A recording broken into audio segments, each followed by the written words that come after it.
आज के वीडियो के बारे में मैं एक बात दावे से कह सकती हूँ कि अगर ये वीडियो आपने अंत तक देख लिया तो पद परिचय के लिए आपको किसी और वीडियो की ज़रूरत नहीं पड़ेगी, क्योंकि इसी एक वीडियो में पहले हमने व्याकरण के सारे अंग जैसे संज्ञा, सर्वनाम, क्रिया, क्रिया विशेषण, इन सबको कवर किया है, पूरी व्याख्या दी गई है। उसके बाद हमने एक्सरसाइज की है कि कैसे आपको एक वाक्य में से पद परिचय इन अंगों को सम्मिलित करते हुए लिखना है।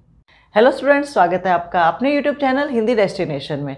स्टूडेंट्स, आज के वीडियो में हम बात करेंगे पद परिचय की। पद परिचय एक बहुत ही आसान टॉपिक है, अगर नहीं तो आज वो आसान होने वाला है। वीडियो में लास्ट तक बने रहिए।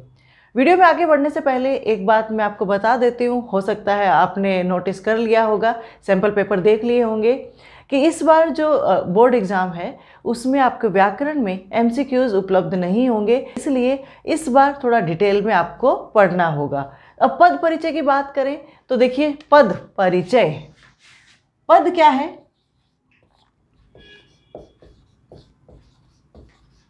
पद से पहले हम पढ़ते हैं शब्द को। शब्द हम पढ़ते आए हैं, जो सार्थक वर्णों का जो समूह होता है कोई भी, उसे हम शब्द कहते हैं, यानी जिसमें मीनिंग निकलता है वो शब्द है, सार्थक वर्णों का समूह। तो फिर पद कहाँ से आ गया? जब यही शब्द किसी वाक्य में प्रयुक्त हो जाता है तो वो पद बन जाता है। जैसे एक शब्द मैंने लेती हूँ भारत, ये एक शब्द है, ठीक है। अब मैंने लिख दिया भारत मेरा देश है। अब इसमें जो भारत है उसे हम शब्द नहीं कहेंगे, इसे हम कहेंगे पद। यानी इस वाक्य में जितने भी शब्द आ गए हैं वो सारे पद हैं। भारत पद, मेरा भी पद है, देश और है, यानी इसमें 4 पद हैं। तो अब पद परिचय, परिचय मतलब इंट्रोडक्शन। हम किसी से मिलते हैं तो बोलते हैं परिचय दीजिए, तो हम बताते हैं मेरा नाम ये है, मैं अमुक जगह से हूँ, मैंने इतनी पढ़ाई की है, मेरे पिता का नाम ये है, माता का नाम ये है। तो इसी तरह हमें क्या करना है, यहाँ पर पद का भी परिचय देना है। और वो परिचय किस हिसाब से देंगे हम? व्याकरण की दृष्टि से। यानी किसी वाक्य में कोई जो शब्द है वो पद बना है तो उस पद का परिचय क्या है, वो संज्ञा है, सर्वनाम है, विशेषण है, क्रिया विशेषण है, एक वचन है, बहुवचन है, यानी उसका लिंग, वचन और उसके संज्ञा वगैरह क्या चीज़ है, वो आपको सारी चीज़ लिखनी है। तो इसके लिए आपको संज्ञा, सर्वनाम, विशेषण, क्रिया विशेषण, इनका बेसिक नॉलेज होना ज़रूरी है। अगर नहीं है तो आज की वीडियो में हम थोड़ा थोड़ा उसके बारे में जान लेंगे, जिससे कि आप अपने उत्तर लिख सकें। पहले संज्ञा को शॉर्ट में समझ लेते हैं। संज्ञा यानी किसी भी चीज़ का नाम जो होगा वो संज्ञा होती है। जो चीज़ें हमें दिख रही हैं और जिन चीज़ों को हम फील कर सकते हैं वो सारी संज्ञा हैं। अगर आपको संज्ञा के बारे में डिटेल में पढ़ना है तो मेरा एक वीडियो है जिसका लिंक डिस्क्रिप्शन बॉक्स में दिया है, तो वहाँ से आप इसको समझ लीजिए। एक उदाहरण से देख लेते हैं जातिवाचक। यहाँ पर मैंने लिखा फल, यानी कोई भी फल अगर आप फल शब्द दिया है तो हमें नहीं पता किस फल की बात हो रही है, तो ये हो गया जातिवाचक। व्यक्तिवाचक कब बन जाएगा यही? अगर मैं यहाँ पर लिख देती हूँ आम, अंगूर या कुछ भी, तो किसी एक फल का मैंने नाम लिख दिया तो व्यक्तिवाचक हो गया, और फल लिखा तो जातिवाचक है। अब मैं यहाँ पर लिख देती हूँ मिठास, आम में मिठास होती है।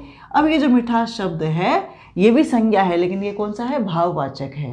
यानी जिन चीज़ों को हम फील कर सकते हैं भाववाचक संज्ञा, और जो किसी जाति के बारे में बताएंगे जातिवाचक, और किसी एक स्पेशल का जब नाम आ जाएगा तो वहाँ पर आपको व्यक्तिवाचक संज्ञा लिखना है। यानी कोई शब्द दिया है तो आपको उसका पद परिचय देंगे, संज्ञा लिखेंगे, तो इन तीनों में से आपको उसमें एक चीज़ मेंशन करनी है। अब सर्वनाम के भेदों को समझ लेते हैं। यानी कहीं पर सर्वनाम शब्द दिया है तो आपका उसका पद परिचय देना है, तो इन 6 में से कोई ना कोई एक भेद होगा।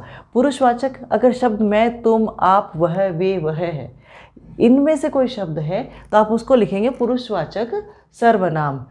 निश्चयवाचक, यह, वह, ये, वे। अब आप सोच रहे होंगे कि वे यहाँ पर भी आया है तो फिर और वह यहाँ पर भी आया, फ़र्क क्या है? अगर किसी चीज़ के लिए आया है तो आप उसको निश्चयवाचक करेंगे, और पुरुषवाचक होगा जब किसी इंसान के लिए आया, किसी व्यक्ति के लिए आया है। अनिश्चयवाचक यानी जहाँ पर आपको पता नहीं है, तो कोई या कुछ शब्द आएगा तो आप उसको अनिश्चयवाचक सर्वनाम करेंगे। प्रश्नवाचक कौन, क्या, किसने, कहाँ। इनमें से कोई एक शब्द है और आपको पद परिचय देना है तो आप उसे लिखेंगे प्रश्नवाचक सर्वनाम। अगला है संबंधवाचक सर्वनाम। जैसा, वैसा, जो, वो, जितना, उतना, यानी किसी वाक्य में ये दोनों शब्द हैं, एक साथ आएंगे, इनका संबंध है, इसका इसके साथ संबंध है, इसका इसके साथ संबंध है, जितना का उतना के साथ संबंध है, तो ये होंगे संबंधवाचक सर्वनाम। निजवाचक, आप, अपने आप, स्वयं, खुद, ये जो शब्द हैं ये हैं निजवाचक सर्वनाम के। अब बात करते हैं विशेषण के। तो विशेषण के 4 भेद हैं। पहला गुणवाचक, यानी अच्छा, बुरा, नया, सुंदर, बड़ा, किसी भी चीज़ का अगर गुण बताया जाता है तो आपको गुणवाचक विशेषण करना है। और परिमाणवाचक, परिमाण मतलब मात्रा, क्वांटिटी, किसी चीज़ की क्वांटिटी आती है, यानी कि कहीं पर आपको यूनिट लिखी मिल जाएगी, 1 किलो, 2 किलो, 2 लीटर, 5 किलोमीटर, तो फिर आपको वहाँ पे परिमाणवाचक विशेषण करना है। कई जगह क्या होता है, जैसे मात्रा दी है कम या ज़्यादा, अधिक, तो वो सारे परिमाणवाचक विशेषण में आएंगे।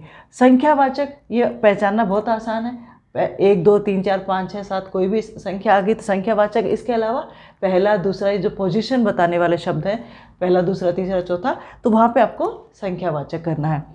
फिर है सार्वनामिक विशेषण। इसमें थोड़ा सा कन्फ्यूजन होता है, इसको अच्छे से देख लीजिए। यह, वह, ये जो शब्द हैं ये क्या है, वैसे तो सर्वनाम है लेकिन ये विशेषण का भी काम करते हैं। इसके लिए 2 वाक्य देखिए तब आपको समझ में आएगा। यह शीला का घर है, यहाँ पर यह जो पद है अगर इसका परिचय देंगे तो आप लिखेंगे सर्वनाम, ठीक है। कौन सा है, निश्चयवाचक सर्वनाम हो गया। लेकिन दूसरा वाक्य है इसी का ही, यह घर शीला का है। अब जो यहाँ पर यह है ये सर्वनाम नहीं है, अब ये विशेषण बन गया। कौन सा, सार्वनामिक विशेषण। मीन्स सर्वनाम जब विशेषण का काम करता है तो उसको सार्वनामिक विशेषण कहा जाता है। अब इसकी पहचान क्या होगी कि आपको इसके साथ ही वो शब्द मिलेगा जिसके लिए ये सर्वनाम प्रयोग किया गया है। यह किसके लिए बात कर रहे हैं, हम घर की बात कर रहे हैं, तो यह और घर एक साथ आ गए, इसलिए यहाँ पे सार्वनामिक विशेषण है। एक और उदाहरण से देख लेते हैं। वह जा रहा है, यहाँ पर वह फिर निश्चयवाचक सर्वनाम है, एक लड़के के लिए इसका प्रयोग किया गया है। लेकिन वह लड़का जा रहा है, अब यहाँ पर वह भी आ गया और लड़का भी आ गया जिसके लिए हम सर्वनाम का प्रयोग कर रहे थे, तो फिर अब यहाँ पर ये वह जो है सर्वनाम नहीं रहा, अब क्या बन गया, ये विशेषण बन गया, क्योंकि ये इस लड़के के बारे में बात कर रहे हैं, इस लड़के के बारे में हमें और जानकारी दे रहा है, तो ये विशेषण है। कौन सा, सार्वनामिक विशेषण। अब बात करते हैं क्रिया विशेषण की। क्रिया विशेषण मतलब शब्द जो हमें क्रिया की विशेषता बताते हैं कि काम कैसे हुआ है। तो काम कैसे हुआ है उसके 4 भेद हैं। देखिए, रीतिवाचक, परिमाणवाचक, स्थानवाचक और कालवाचक। यानी रीति मतलब तरीका कि काम कैसे हुआ है, अच्छा हुआ, मधुर, जैसे वो अच्छा बोलता है, मधुर गाता है, धीरे धीरे, जल्दी, तेज से, जोर से, यानी काम कैसे हुआ है, कोई भी क्रिया कैसे हुई है, तो रीतिवाचक। काम कितना हुआ है, परिमाणवाचक, इतना, उतना, जितना, कम, ज़्यादा, पर्याप्त, थोड़ा थोड़ा। तो इसमें बहुत सारे शब्द हैं जो आपको बताएं कि काम हुआ कितना है। अगला है स्थानवाचक, काम हुआ कहाँ पर है, यहाँ, वहाँ, ऊपर, नीचे, अंदर, बाहर, हर जगह। तो ऐसे बहुत सारे शब्द आपको मिल जाएंगे, किसी शहर का नाम भी आ सकता है, तो वो होगा स्थानवाचक क्रिया विशेषण, यानी काम कहाँ पर हुआ है। अगला है कालवाचक, काम हुआ कब है, जब, तब, आज, पहले, बाद में, प्रतिदिन, हमेशा, आजकल, लगातार, जल्दी जल्दी, प्रातः और कभी, कभी कभी, कभी भी। तो ये सारे शब्द क्या हैं, कालवाचक है। काम कैसे हुआ, कितना हुआ, कहाँ हुआ, कब हुआ, ये याद रखिएगा। तो फिर आपको उसके हिसाब से क्रिया विशेषण आपको लिख देना है कि ये क्रिया विशेषण का कौन सा भेद है। तो जैसे जैसे मैं भेद लिखती जा रही हूँ स्क्रीनशॉट लेके रखिए और इन सारे भेदों को एक बार पढ़ लीजिए। अब काल, तो जहाँ पर भी आपको क्रिया बताना होगा, पद परिचय देना होगा, आपने देखा कि क्रिया शब्द है तो वहाँ पर आपको काल भी हमेशा लिखना रहेगा। काल 3 है, भूतकाल, वर्तमान काल और भविष्य काल। भूतकाल मतलब जो बीत गया है, जो पास्ट टेंस की बातें आती हैं वहाँ पर आपको लिखना है भूतकाल। उसने ऐसा किया था, वह रहता था, किया, गया, सोया, तो ये सारे शब्द हो गए भूतकाल में। वर्तमान में मैं करता हूँ, वे करते हैं और वह करता है। भविष्य काल हम करेंगे, हम जाएंगे, ऐसा होगा, तो ऐसे शब्द होंगे तो वो भविष्य काल आपको लिखना है। याद रखिएगा, अगर क्रिया के बारे में आप लिख रहे हैं, क्रिया का भेद लिख रहे हैं, तो वहाँ पे क्रिया वाले में काल हमेशा आपको लिखना है। क्रिया, क्रिया मतलब जो भी किया हमने वो क्रिया है, जो भी हम काम करते हैं वो क्रिया है। कई बार हम कुछ न करते हुए भी काम करते हैं, जैसे खड़े हैं तो भी क्रिया है, सोना भी क्रिया है, हंसना भी क्रिया है, सोचना भी क्रिया है। तो क्रिया क्या है, दो प्रकार की है, सकर्मक और अकर्मक। सकर्मक मतलब जिसमें जो क्रिया दी है, अगर हम पूछें कि क्या, तो एक आपको एक संज्ञा मिलेगी, तो वो हो जाएगी सकर्मक। अकर्मक जिसमें वाक्य बिना कर्म के ही पूरा हो जाता है। अब इसको एग्जाम्पल से समझ लेते हैं। बच्चा खाना खा रहा है, बच्चा खाना खा रहा है, क्रिया है। क्या खा रहा है, हमारे पास एक चीज़ है, खाना है। तो जहाँ पर क्रिया के बारे में पूछा जाए कि क्या हो रहा है, तो आपको एक उत्तर मिल जाएगा, तो वो हो गया सकर्मक, मीन्स आपके पास एक कर्म है। अब दूसरा वाक्य है बच्चा हंस रहा है, क्या हंस रहा है, कुछ भी नहीं आता इसका उत्तर, तो हमारे पास किसी और चीज़ की जरूरत नहीं, वाक्य पूरा हो गया है, तो ये हो गया है अकर्मक। अब पक्षी उड़ रहा है, वाक्य अपने आप में पूरा है। ऐसे ही बच्चा रो रहा है, वाक्य पूरा है, तो ये अकर्मक है। तो इन चीज़ों को याद रखिएगा, सकर्मक अकर्मक एक बार देखना है। अब देखते हैं अव्यय शब्दों को। अव्यय क्या होते हैं, जिस पर काल लिंग का कोई फर्क नहीं पड़ता, पुरुष का वचन का कोई फर्क नहीं पड़ेगा, वो होते हैं अव्यय शब्द। अव्यय शब्द तीन प्रकार के हैं, संबंध बोधक, समुच्चय बोधक और विस्मयादि बोधक। संबंध बोधक मीन्स इसकी एक पहचान आप रखिएगा कि इसमें आपको के मिलेगा, के बाहर, के बजाय, के द्वारा, के कारण। तो यहाँ पर जहाँ पर भी आपको के वाले शब्द मिल जाएंगे, तो वहाँ पर आपको संबंध बोधक अव्यय शब्द करना है। एक अव्यय शब्द की क्या पहचान, क्या रहेगा आपको करना इजी, अगर कहीं पर अव्यय शब्द के बारे में पूछा गया है, तो आपको बस इनमें से एक चीज़ लिखनी है, उसके अलावा पुरुष, लिंग, वचन कुछ नहीं लिखना है। आप बस उसका भेद लिख दीजिए, आपका उत्तर वहीं पर पूरा हो जाएगा। अब समुच्चय बोधक, अब समुच्चय बोधक मीन्स एक योजक शब्द जो होते हैं, जो दो वाक्यों को जोड़ते हैं। अपने वाक्य के भेद में पढ़े होंगे ना, तो उन किंतु, परंतु, पर, लेकिन, फिर भी, इसलिए कि, तो जितने भी मिश्र वाक्य और सरल वाक्य के बीच में जो आते हैं, संयुक्त वाक्य के बीच में जो योजक आते हैं, वो सारे क्या हैं, समुच्चय बोधक अव्यय शब्द हैं, ये याद रखिएगा। फिर विस्मयादि बोधक, ये आप बचपन से पढ़ते आ रहे, अच्छे से पता है, अरे, वाह, छी, ओहो, जहाँ पर भी आपको मार्क ऑफ एक्सक्लेमेशन मिल जाएगा, वहाँ पर आपको विस्मयादि बोधक अव्यय शब्द करना है, आपका उत्तर वहीं पूरा हो जाएगा। अब कारक, कारक है कर्ता ने, यानी शब्द में वाक्य में कहीं ने आया हुआ है किसी शब्द के साथ, तो आपको वहाँ पर कर्ता कारक करना है, यानी किसने ये काम किया है, तो वो कर्ता कारक होगा। कर्म को, किसको काम किया गया, जैसे पिता ने पुत्र को उपहार दिया, तो यहाँ पर जो पुत्र को आ गया है, तो आपको वहाँ पे लिखना है कर्म कारक, और पिता ने किया है तो कर्ता कारक हो गया। कर्ण यानी से, कोई काम किस चीज़ से किया, मैंने पेन से लिखा, मैंने डस्टर से बोर्ड साफ किया, तो डस्टर से जो आ गया वो हो गया कर्ण कारक। अब संप्रदान के लिए, कि हम किसके लिए कर रहे हैं, हम पढ़ाई क्यों कर रहे हैं, अपने भविष्य को बनाने के लिए कर रहे हैं, तो ये हो गया संप्रदान। अपादान फिर आ गया है से, अपादान मीन्स अलग होना, कि किताब टेबल से नीचे गिर गई, जो चीज़ अलग होती है, नदी पहाड़ से निकलती है, पर्वत से निकलती है, तो ये जो से होगा वो अपादान कारक होगा। पर्स में से पैसे निकालो, तो यहाँ पर भी से जो है वो अलग हो रहा है, तो अपादान कारक। अब संबंध का, की, के, यानी उसका, उसकी, उसके, मेरा, मेरी, मेरे, कोई किसी चीज़ के बारे में बताया जाए ये चीज़ मेरी है, तो वो हो गया संबंध कारक। अब अधिकरण में पर, यानी किसी चीज़ की स्थिति जब बताई जाती है कि पानी जग में है, तो यहाँ पर में जो है वो अधिकरण कारक है। किताब टेबल पर रखी है, तो ये उसकी स्थिति बता रही है, तो ये भी अधिकरण कारक है। अब कुछ वाक्यों को देख लेते हैं जिससे कि आपको पूरा क्लियर हो जाएगा। पहला वाक्य है, मन की कोमलता अक्सर चोट खा जाती है। यहाँ पे अंडरलाइन वर्ड है कोमलता। आपको इस पद का परिचय देना है कि इसके व्याकरणिक दृष्टि से क्या क्या चीज़ें हैं इसमें। अब देखिए, कोमलता जो है एक संज्ञा है। कौन सी संज्ञा है? मन के जो भाव होते हैं, जो हम फील करते हैं, वो सारी भाववाचक संज्ञा होती हैं, तो कोमलता जो है वो भाववाचक संज्ञा है। अब इसके बाद इसका लिंग देख लीजिए। कोमलता शब्द स्त्रीलिंग है, तो आप स्त्रीलिंग लिख दीजिए। वचन इसमें दे रखा है, एक वचन है, तो आप एक वचन लिख दीजिए। अब इसके बाद क्या है, ये कर्म कारक है। ठीक है।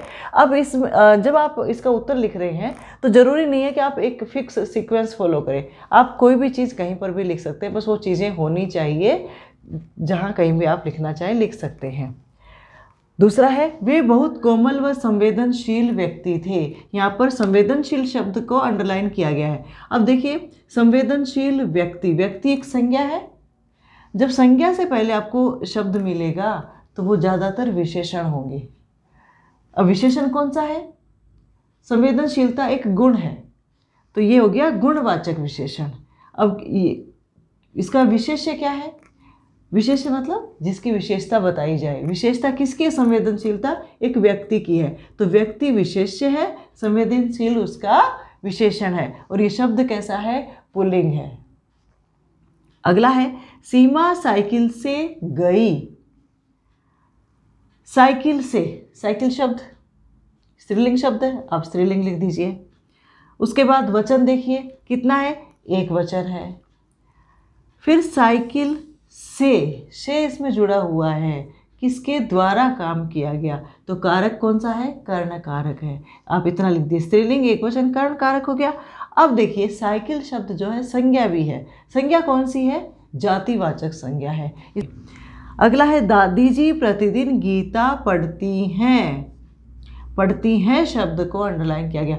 पढ़ना एक क्रिया है, ठीक है, तो हमें यहाँ पे क्रिया लिखनी है। कौन सा है? क्या पढ़ती हैं? उत्तर है हमारे पास कि गीता पढ़ती हैं। इसका मतलब ये क्रिया कौन सी है? अकर्मक नहीं है, ये सकर्मक क्रिया है, तो हम लिख देंगे सकर्मक क्रिया। हमने लिख दिया है यहाँ पे।